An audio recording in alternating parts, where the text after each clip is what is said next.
Hello, Business of Internet, and welcome to this video where today I am here for the second week of FGGTT time trial with some questionable interior design choices. Yeah, not sure I quite understand those seats.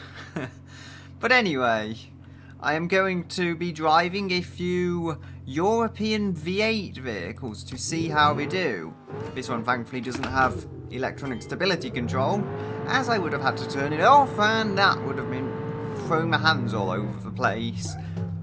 It is also an automatic transmission. This is just how the V8 variant comes when you install the V8 mod, so I decided I would use this car as our starter. It is an I-Series V8. It feels all-wheel drive. I mean, it could be rear-wheel drive. I honestly haven't checked, but it feels all-wheel drive. There's just a lot of grip here, and ooh, for that matter, there's a bit of understeer there as well. Oh dear, bit of oversteer. Brake. I just had to brake there because I was being stupid, and if I didn't, I would have ended up in the wall. However, it looks like it's going quite tidy. This has 320-ish horsepower, not the most in the world, but it should be enough to set a good time, as we've seen before. You don't need crazy amounts of power to set a good time round here, and I'm messing up this lap more than it was already messed up. On the upside, the car is at least driving perfectly. I mean, I've not rolled it yet, and I probably shouldn't have said that, because that means I'm going to roll. If you saw the last video I made, where I built that vehicle from automation, at least the last video as of this published date, it's a nice car, other than the fact that it rolls if you approach curbs wrong, and I need to be aware of this car just sliding there. A 1:37 on the first lap, that is quicker I think, even though I did go off. I'm just trying to balance now where it's going. It did go a bit crooked there, but not enough to lose huge amounts of speed. The automatic, I think, is actually helping it along, and the suspension feels very nice and soft and forgiving, which is surprising because I don't remember the I-Series being an incredibly softly sprung vehicle. As I go around here, gearbox caught me off guard a bit there, and I just didn't get the power down.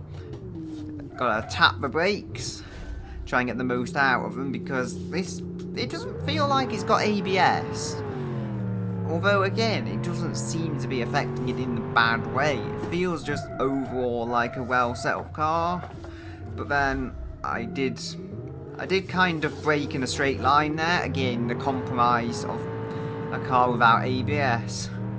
Or I say compromise, you don't really get anything from not having ABS. You maybe save a tiny amount of weight, but it tends to be more useful than it isn't, if that even makes sense. I am getting a tidy overall run though. Bit of a slide round here. Oh, thankfully it didn't roll. It's better set up than my car was. And that was quite good. Maybe 1:37 isn't as good as I initially thought. I'm going a bit wide here, but it's looking like I'm able to pull it back in and recover it from this few sections of corners. That didn't even make sense as an English amount of text. I don't know. Oh, gotta slow it here. Please don't end up on the sand. And it actually seemed to listen to me for once. Gotta slow it down, tap the brakes this time. I could have been into this corner a lot worse. Again, I don't know if I'm going to beat my second lap, but my second lap was actually quite good, all things said and done.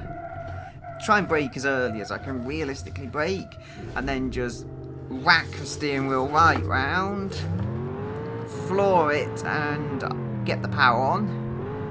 Hopefully this will work. I don't know if it will. I am learning though. I am learning the odd quirks and features of this vehicle that make it drive the way it does. The carbon fibre as well, it seems to have on it. Or just, it looks like an overall carbon fibre wrap. I don't understand that either, but it's just the way this car is.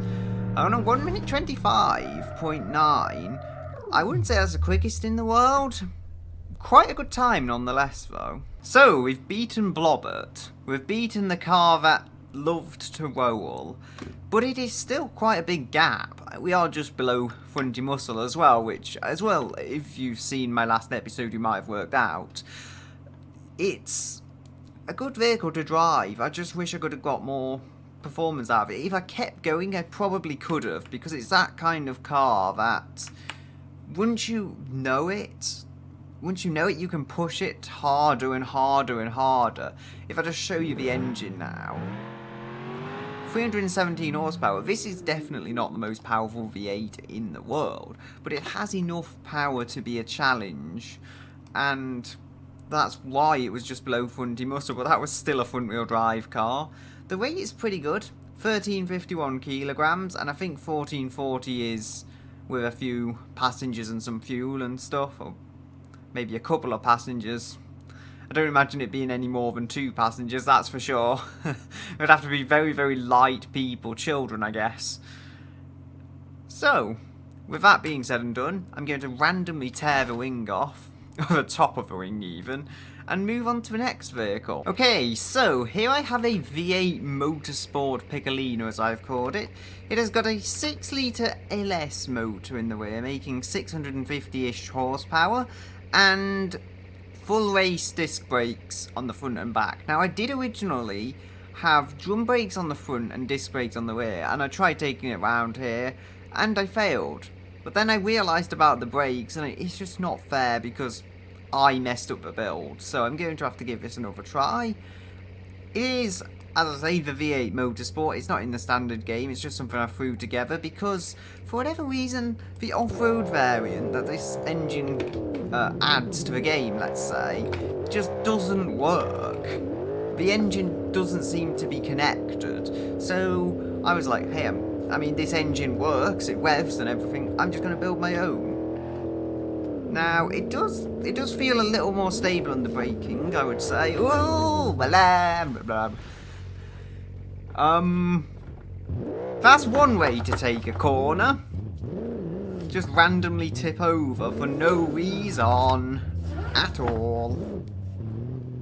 I hope this car is not trashed completely. It feels okay. But that's all I can say, really. It feels okay. I don't know, without looking at the exterior. It feels a bit bent up, though. So it feels like it's going to handle okay, but only okay. No better than okay. I mean, I do have a roll cage, meaning having roll, it shouldn't do as much damage had it not had a roll cage. And I am pleased I put it on, because a car like this just doesn't have a lot of stiffness. And having the roll cage to both stiffen the car up and make it vaguely safe on a track is actually what you want. It still weighs circa 700 kilograms and has 650 horsepower going to the rear wheels, so it's a bit of a nightmare to control. I am not going full throttle here. You'll see in the bottom left corner there's a kind of an indicator that will tell you. I'm going quite gentle on this car, and whoa, dearie me. Yeah. It still managed to roll and stuff. Slam on the brakes here. That was actually quite impressive, considering it doesn't have ABS or anything of the sort. Shift into third, because that's probably better to tackle these corner curbs with, which do feel a lot bigger than they actually are in this vehicle. Although I got over that one smoothly. No. No, no, no. I'm cutting a corner because I say so. Well, that was the only way out, really. I mean, the car was just sliding in a very, very ugly way. And the only way I could get through that corner was to basically slide across the grass. Come on, across we go. Slow, slow, slow. Slam on the brakes. The brakes feel well balanced on this. It's not got ABS, but they do feel well balanced, and like they slow it quite well, which is nice to know. I mean, the car I didn't suspect it would feel balanced with the engine weight on the back. It didn't add too much weight though. It added circa 15 kilograms to the back of the vehicle, which really isn't a lot. Oh dear. Right. This third lap, I'm going to have to go for it. I mean, maybe not by like gunning it, but I think I've trashed the car. Oh, I think I've trashed one of the front suspension bits and knocked the steering up. But it is still going. Right, I'm going to try and stay away from third. I can put the power down easily enough in fourth if I want to, because there's just so much power. But, whoa. What went on there is the curb. It got me. You see, that's the problem. The second lap was going so well, and then it wasn't. It's just such an unpredictable machine. The first lap, thankfully, at least, although I got my woe all in on that lap, it was okay besides the point. It's not that slow, but it's too slow to, I believe, recover now.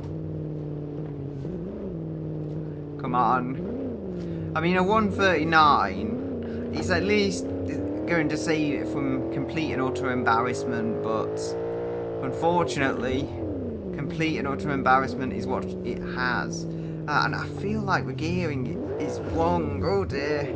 Yeah. See, it just snaps, and then it's gone. I'm not being aggressive with this at all. Mind, for whatever reason, it was in third. And the gear was actually in fourth gear on my setup, but it was displaying and functioning as third gear. That is not correct, but you know. Oh no. I thought being in fifth would allow me to put the power down. It did not. And it looks like the engine's about to overheat on the meter.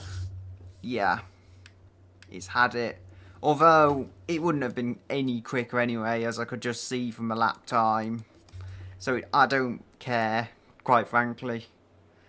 I mean, it could have done worse, given what the car has been through. But I feel that this vehicle should have...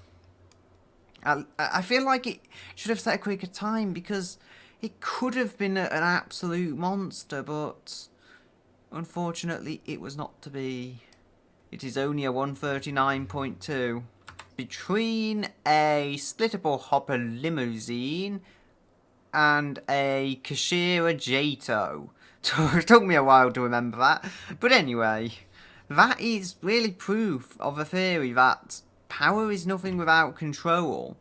Because if you have the Jato rockets and that massive ram plow on the front, it is obviously obstructing visibility. Now if I switch to the interior of this, visibility is quite good. However, then there is no control.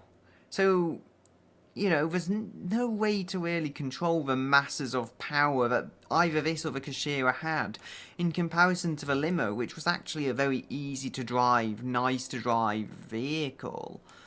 Despite being slightly weird and underpowered, yeah, you could go quick, or at least relatively quick in it, because you knew where it was, you knew what it was doing at all times, and it could get out of corners quite easy and swiftly. With that being said and done though, I'm going to again attack for spoiler, fail, and move on to the next vehicle. Next up we have the Montgomery 2400 GT Sabotage Racing version, and I decided this would be a good kind of opposition to the, what's it called, Pecolina. I haven't actually checked the weight, and also this interior is custom, so that's something to appreciate, because there wasn't an interior in Burnout as such. But talking of Burnout, this car is from Burnout, and I've messed up. Try and ignore the speedometer, it's just a bit off because the car kind of crashed down on the ground, as they do in these quick races, and it did have a bit of a misalignment there. This, in comparison, is lovely. I mean, it would be. It's got about 450 horsepower in a car that can actually handle 450 horsepower, as opposed to 650 horsepower in a car that can't handle 650 horsepower. And I've gone and messed it up already. The curbs are apparently this car's enemy. Whoa! No. I must recover it. I've got my indicator on, but I somehow pointed in the correct direction. I don't know how I did that, but I did. If the radiator holds out, then maybe, just maybe, it will get a good lap. The radiator wouldn't hold out on the Piccolina, but it wouldn't matter by that point anyway. No, you must point in the correct direction. Maybe I'm in a too low a gear. If I shift up to third, I might be able to control the beast a bit better. You see, that's the difference. When the Piccolina slides, there's no way of pulling it back. When this slides, I can just about pull it back. I can just about save the car from certain doom. And I like that about it. Come on. So the first lap was quite slow. However, I managed not to spin it. Third gear, shift down to second. Something fell off over there. I don't care too much to know what it was. However, that was almost a spin round there. Almost a spin there as well. I'm kind of getting better with my throttle control, although I still struggle. You know, I'm still not too good at it. Bit of a noob at driving. Let alone driving a car like this. It really is a nice driving experience. It's just, I'm not respecting it as I should respect a 450 horsepower rear-wheel drive race car from probably the 1980s. So here we go, through here. Quite elegantly carving out the hillside. I do feel this will be quicker than the first lap, but the radiator is not long for this world. Come on. Whoa, that was a turbo kick, definitely. Definitely a turbo kick there. Although, as I said, and I predicted correctly actually, it is a quicker one. Even with that. And it's quick, I believe. Or is it? No. It's the 120 that would have been quick. Gently does it, gently does it. Third gear, third gear. I'm actually trying to keep it out of the turbo range, because by doing such, I am keeping it to be more controllable. Maybe keeping my radiator alive for longer as well. Which would be handy, that's for sure. Right, brake here. I'm honestly just keeping it in third because I know third gear, even if it doesn't accelerate so fast, it's likely to remain controllable. Right, try and ease a bit of power in, I think, round after this next corner rather.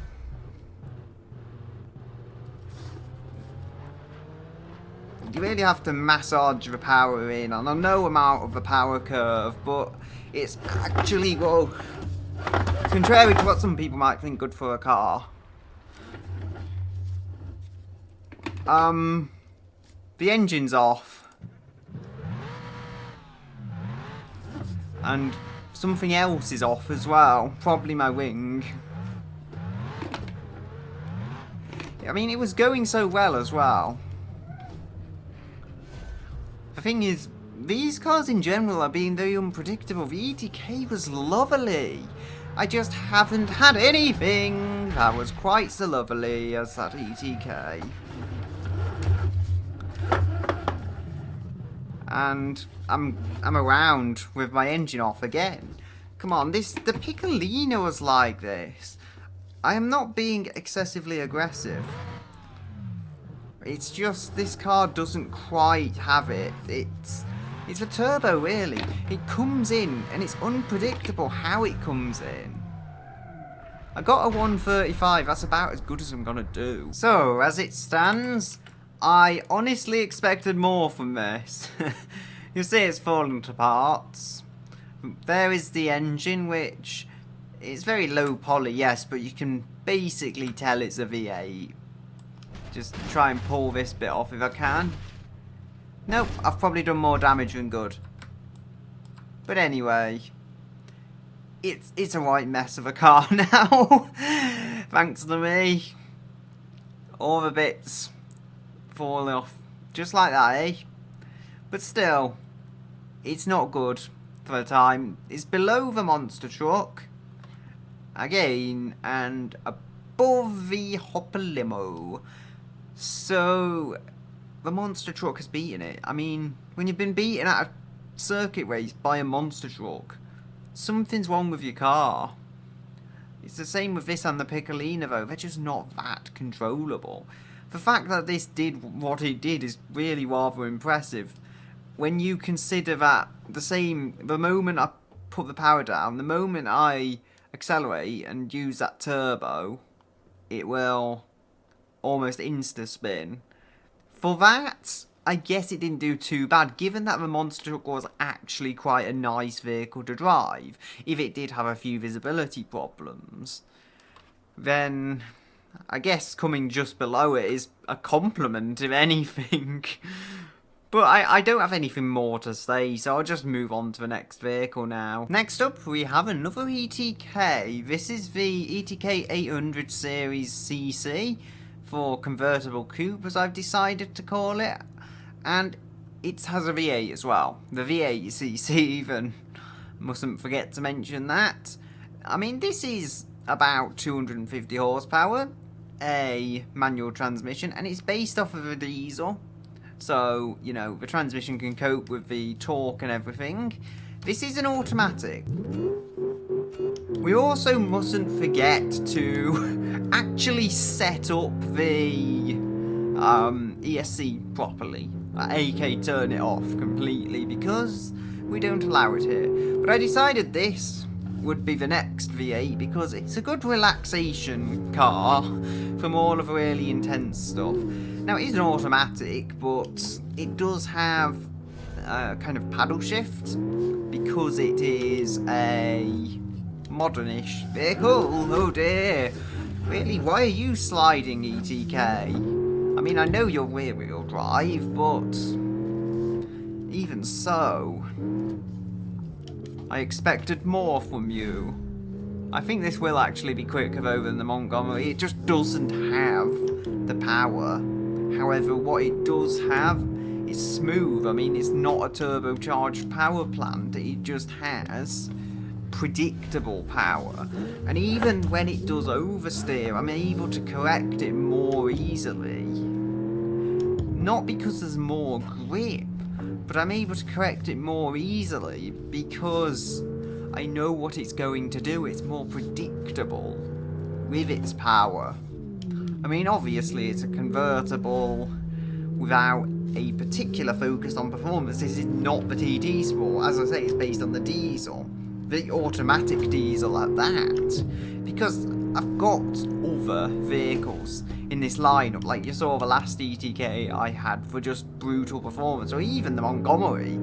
So I wanted something that would provide a bit of a different insight to how you might have a V8, and you might have it in a convertible. As some Mercedes E-classes do just have regular V8s, not the AMGs or anything, but just standard V8s. As an example, of course, there's other brands as well that will do it.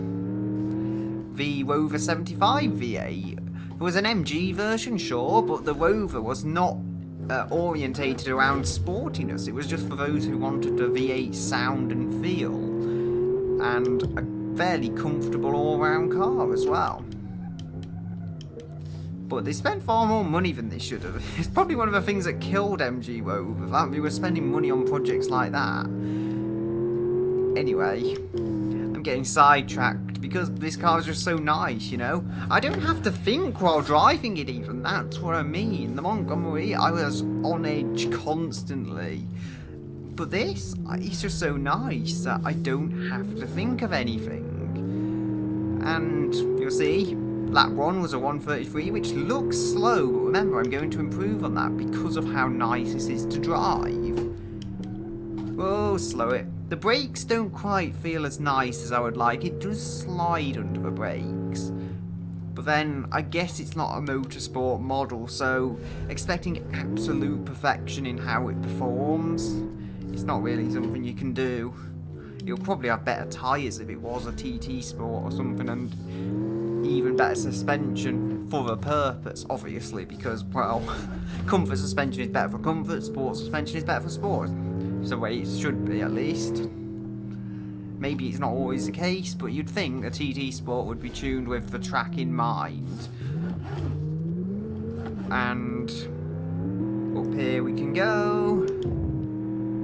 Say 125 on my second lap. I'm not sure what it's going to be here, but it should be quite good. Yeah, it's an enjoyable car. I am getting a very good impression of ETK from there. It's like everything else with a V8 doesn't seem to be that good. Mind, I have only tried a heavily turbo 1980s race car and a Piccolino with about the same balance as a mouldy bucket of ice cream. I don't know. It doesn't make any sense. Sorry, I'm terrible at metaphors. But you see the point I'm trying to make. Slightly quicker than the second lap. So, a 125.113 is the final time for this, and it barely beats the 125.12 time set by Funty Muscle. So, you know, it's a proper sports car in its own way, even if it doesn't intend to be a proper sports car in its own way. The boot has also gone very weird. I think I just didn't specify the correct taillights or something, and that's what happened. It didn't affect it when it was driving though. Still, I really did enjoy driving this. It's been, I would say, the most enjoyable vehicle to drive today. Although the I-Series I drove was technically an easier car, this car is just, it's more sporty, and it's a convertible as well. What isn't there to like about it? Well, probably ETK reliability, but that's a matter for another day. Anyway, with that being said and done, on to the next vehicle. So, here we have the Autobello Svetlana. You may recognise this, almost like an Autobello Clio V6. It has the Bolide powertrain, but in this car, that is really only that to it, but there's no interior view, as you can see, so I'm going to have to make do with what I have. Yeah, this may be brilliant or it may be terrible. It is naturally aspirated, so we won't have any of those nasty turbo issues like we had with the Montgomery, and wow, initially I'm surprised. I mean, I know this car can snap on you. I am fully aware of that. However, compared to the other vehicles I've driven, it isn't bad. Will it be as nice as the ETK? I'm almost certain it will not be. However, as long as I treat this with the respect that it deserves, it does feel like it might be nice to me. I did treat it with respect there and it just bit me. But most of the time, it will be nice, I'm pretty sure of it. Bump. Try and keep it on flat terrain, that'll probably help matters. Whoop. Come on. Maybe it's just better geared as well. It also has about 320 horsepower, so the first ETK had that same type of power, and that wasn't bad. So it's not like the crazy high horsepower outputs. It seems having less power can actually benefit cars around here. That's what I'm picking up today, because the crazy high power cars seem to be the ones that are struggling to actually use their power. Now, although this lap hasn't been perfect, if you've seen the first lap of certain other cars, cough Piccolina cough, that one was ugh. Sorry Piccolina, I didn't mean you, I meant the other Piccolina. Still, I got a good first lap in at least before it did that crazy slide. One side on that first lap, but he managed to get by. I think on the third lap, if everything goes well, I could be looking at an incredible time. I mean, it's a 1:37 initially. That was, I don't think, any worse than the ETK we've just had. Come on, floor it, lift off, just lift off, don't use the brakes. Now use the brakes, lift. Maybe I need to just use the brakes less, maybe that will help. Come on, yes, that was lovely. Hammer on the brakes. Oh, I'm going to keep it in third.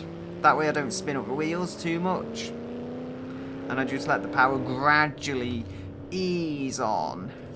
Shifting to second now. It's probably a good idea. I'm being gentle out here. Oh, because of that. Whoa. I don't know what's happened to my car, but I hope it wasn't serious. I did just floor it, right? Now, I did just floor it in the hope that should something be going, I would just graze the rear end and that would be it. It does look fine. I did hear a bit of an impact back there, but I'm hoping that just took the bumper off or something. Oh dear. The steering feels crooked. But why would it affect the steering? If the front suspension isn't damaged at all. Only if one side of the back is damaged, I don't know. Right, the thing is, despite the steering being a bit crooked, it feels perfect, so I'm going to try and run with that. I'm going to learn to be gentle with the vehicle, because the vehicle doesn't want aggression. If I treat it with aggression, then it will almost certainly just punish me, and punish me hard. And I do not want to be punished right now. There's a time and a place for everything. There we go. Ease onto power and then floor it. It's probably the way to go. Oh, gently. It seems I can catch one side on the curb, like I just did then, and it doesn't affect the car. But if I catch both sides on the curb, it will be all over the place. Tap the brakes. Oh dear. Unfortunately, I can't go cutting corners. It just won't let me. Not to that kind of extent. I could have saved that and went along with a cut corner and, you know, ran with it, but still. Looks like we're running with a first lap here, because that's the best lap we've got. It just gives up just at that one moment. It handles like a dream besides that, though. The problem is, this handles exactly like that previous ETK, but with an added edge, and I do not like that edge at all. That edge is a bitey, horrible edge. Come on, how quick can I get it? Ooh, I got it to 96, maybe even 99 there. So this car, again, it's just that kind of can't quite control it brigade, because it fits above the other Piccolina, as I would expect, but below the Montgomery 2400 GT, and just above the Hopper Limo by about 0.4 seconds, something like that. So it is okay. I mean, predictably uncontrollable, and the Montgomery, well, it just has that brute force advantage on this. Because neither of them have control on their side, but where it matters, that has brute force. And I think that's why it's a fair bit ahead by about 2 seconds or so. Still, it beat the other Piccolina, so it is our fastest Piccolina currently. I guess that says something. On to the next vehicle. So, here we have the Gt Sabotage Corsair Competizione, and as you can perhaps see, it is kind of a F40-esque hypercar, and it does have a lot of turbo lag and virtually no visibility from the inside, as I have just remembered when I saw this. Oh dear. It could be quick though, you know. It's one of these cars. And it does, yes, have a derivative of the V8 found in the Piccolina we just did. However, this one is twin-turboed, so it makes crazy power. I believe something like 700. I want to avoid these curbs. I know how low it is. Stupidly so. Ooh, you can hear it just scraping. I can actually keep this out of the turbo line, and I'm hoping that will make it somewhat more manageable. I remember this being a beautiful drive as long as you keep it away from the turbos. The turbos just get wild and they're like, hey, it's party time, oh dear. And I don't want party time. I want nice, peaceful ETK cruising time. Right, time to go. Third gear again. Keeping it out of the turbo zone, as we've seen, less power can be helpful around this circuit. This really is nicer than the Montgomery though. So, that is something I can say. Yes, it was uphill there, that kind of slowed it down, but going down here, come on, a bit gentle there, had a small lift, and whoa, this crazy acceleration. The front end I think acts as an ABS in a way, because it just scrapes and stops it kind of locking. Although it's hard to comprehend that. Oh dear. Owie, painful noises. It's set at 134 mine, so that as a first lap is quite impressive. Thankfully, I think I'm mostly going to end up keeping this out of the turbo zone anyway, just because of the nature of how the course is. Oof, that was a bit painful. Yes, it was probably not doing much harm to the vehicle, but you can't really take chances. Maybe if I just keep it in second gear as much as I possibly can, I will do well, because it seems to be a good gear for this vehicle. Again, I could shift down to first, but is there really an advantage? Oh dear. Come on. Yep, second gear is managing to keep me safe. Come on. You can do it. Gotta be a bit gentle here, because this is a perfect lap if I don't mess something up. Well, gently does it under the brakes. I'm going well too wide here. Come on. Thankfully, the second lap felt perfect. So, you know. It was a 134? Really? On the second lap, that did feel completely perfect. I guess I was just going too slow to overwhelm the tyres, which I was completely intending to do because I felt I might be quicker that way. I'm sure you can get into the 120s around this track. Maybe that is a very quick time and I'm just misjudging everything in terms of how it is. I'm amazed that the visibility isn't as harmful as it is. I would have thought visibility like this would have been the be-all and end-all of the car, and I wouldn't be able to see where I was going because it feels like such a chop top in here. But no, I'm actually able to do what I need to do. I would be quite amazed if this car is any quicker on this lap, because I had that massive off on the first part. Right, so try and keep it round there. Nicely done. I say, oh dear. And I just forgot I was driving a car. Come on. Okay. I believe that's a fitting finish. It was slow, but you know, what can I say? The first lap was the quickest. Probably because I wasn't quite that scared. I just got scared and I believed if I was gentle and it would work to make it quicker, but I didn't use any of the power like I did on the first lap.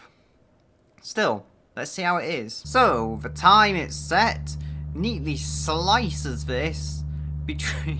just look at that where fingers come up. But anyway, it neatly slices the monster truck and the Montgomery 2400 GT. Yet, it's beaten the Montgomery, which is not at all surprising given it's a lot more powerful and I would say, in my opinion at least, a better handling vehicle. So, that's that. I mean, it's in a state now. Someone's going to be very angry at me for wrecking an extremely expensive car, but that's just the way it is. You know, they shouldn't have loaned it to me in the first place. Anyway, on to the next vehicle. And finally, we have the ETK K-Series Type F, as I have called it. You can probably predict what this is. It's basically a TT Sport all-wheel drive with a V8, supercharged V8 even, and all-wheel drive to kind of simulate the F-types that Jaguar made. And I just shifted into drive there. Oh dear. There we go. I have given this an automatic because it seems like the thing a car manufacturer would do today, or a dual clutch is probably a better term to describe it. Because wheel manuals like 6 speeds, 7 speeds, 5 speeds, whatever, just standard manuals are just not really popular anymore. Either no one would buy them or so few people would buy them that they just didn't bother. Because they knew that people wanted dual clutches in their fancy luxury vehicles for whatever reason. However, I would get a manual if I were building this kind of vehicle, but then it's not what would happen, is my point. And again, I'm getting completely sidetracked because this is just so nice to drive. Nicer than even the convertible, despite its extra power. The all-wheel drive makes it controllable. This engine is lighter than the original engine by some miracle, as it is. Come on! And we're going to go across the line. This is quick. This is properly quick. The Corsair Competizione cannot compete with it because it has rear-wheel drive and turbochargers, which are less predictable. My feet are doing crazy things because I don't quite know whether to brake or be on the power. Now I know to brake. Because I'm braking very late. Oh dear, come on. Thankfully I have all-wheel drive, so I didn't have to go mad trying to preserve it out of that corner. And now I've wrecked my car. Yeah, the ETKs, when the 800 and K-Series first came out, they were known for fragile wheel axles. I thought those problems had been fixed. Apparently they've not been fixed that much, and wait a minute, is that a wing mirror? That is an odd place for a wing mirror to end up. Okay, I'm not going to be able to finish like this, that wheel is completely gone. I mean, I would like to try again, but I can't because I'm being fair on this vehicle. If it's built this badly, then so be it. I did get a good lap at least, so, you know, it's not the end of the world. I'm going to leave it at 122.5, see how it compares. Yep, it is impressively quick, this. Although it might not be well built, hence the wheel axle. Oh, is that? No, that one's fine. I thought they both broke. But hence that wheel axle and that headlight braking from what felt like quite a small impact. They're not well built. However, all being said and done, it is incredibly quick. It's the fastest vehicle on the leaderboard. And for it being the fastest vehicle on the leaderboard, it doesn't shout too much about it either. But then the second place shouts even less. I mean, that is just a blobby mess of a car. So it's good to have something kind of sporty looking at the top. As it should be. Anyway, I'm going to leave it here for today. We have a new leader on our leaderboard. And we have a few V8 vehicles scattered about. Mainly on the lower parts of it. So, with that being said and done, goodbye. Until another day.